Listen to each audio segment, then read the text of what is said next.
Hello, this is the topic presentation by POL242Caracas2013 evaluating democratic satisfaction in Canada.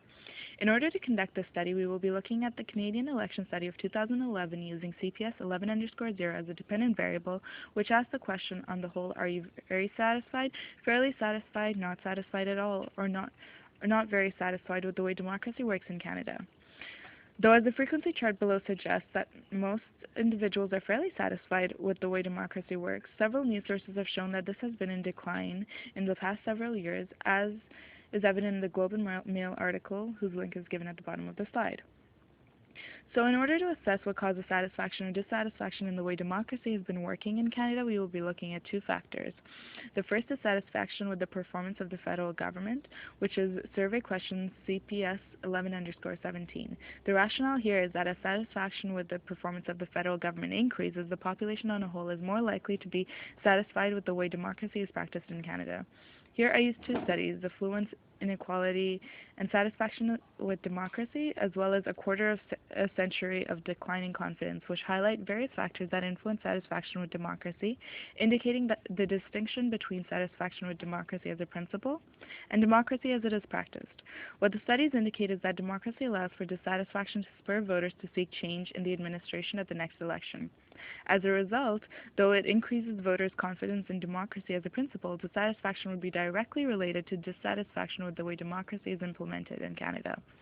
As said by Schaefer, if dissatisfaction is generalized to the point where citizens lose faith in the entire political process, then chances for democratic renewal are seriously diminished.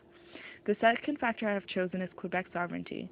The rationale here is that as voters become increasingly in favor of Quebec sovereignty, they are less likely to be satisfied with the way democracy works in Canada, as they will be more in favor of secession or greater autonomy for Quebec. Here I use two studies, making sense of regional voting in the federal election as well as a Quebec perspective.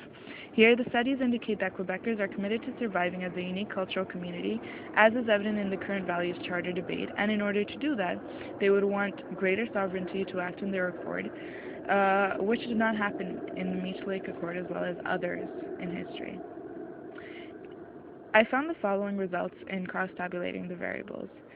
In cross-tabulating public views on democracy as well as views on the federal government under Harper, there is a direct correlation.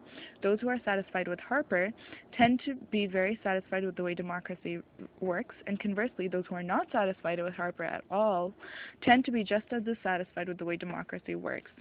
Further, the results from cross-tabulating views on Quebec sovereignty and democracy also proved our hypothesis. Here we see that those who favor Quebec sovereignty were mostly not satisfied at all with the way democracy works in Canada, and conversely, those who strongly opposed Quebec sovereignty were also very satisfied with the way democracy works in Canada, thus proving both factors as having an effect on democratic satisfaction in Canada. Thank you for watching.